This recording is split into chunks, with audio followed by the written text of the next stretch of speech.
Good, you're back, and you're probably sick of the mess that you left somewhere in your house with all the things that you took out of the place that you're trying to organize. So today is the big day when things go back in an organized way. So far, you've created categories. Now, it would be ideal if those categories stayed together in the space that you put them. But let's say you took everything off a shelf, then putting things back on a shelf just like that will just lead to more confusion and more mix-up in the near future. So what you are looking for are small containers to put things in.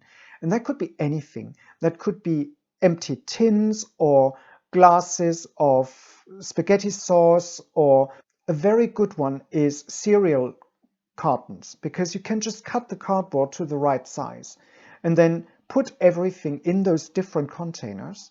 So you can keep an eye on what belongs together and things don't roll through each other and you never end up with the scissors somewhere in the middle of your wool, that kind of thing. So you separate things out by function and by category. And once you've created those containers, or you just tied things together in any old way, then you would put them back into the place where they belong. Now, there's a couple of tricks to this. When you put things back into the storage space, then you want to consider two things. How big are they and how often do you use them? Normally, the things that are lesser used go to the back. Why? Because if you put the more useful things in the back, you have to move the other ones all the time in order to get there. So, simple logic. The same way you could think about larger and smaller boxes. Let's say you've got a number of containers containing things. You want the larger ones in the back because you can see them. If you put the small ones in the back, you won't be able to see them. So there's a bit of logic there, but it's a very fluid and personal thing. Make sure it makes sense to you. And once you've decided, put everything in the right place.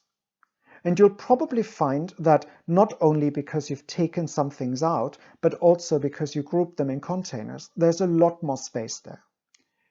I would advise you not to fill the space straight away, but to leave it as it is and make sure that you can get to whatever you need in that space. We're nearly there. Your stuff is back in the storage space, but there's a couple of loose ends we need to talk about tomorrow to finish this week of national organizing.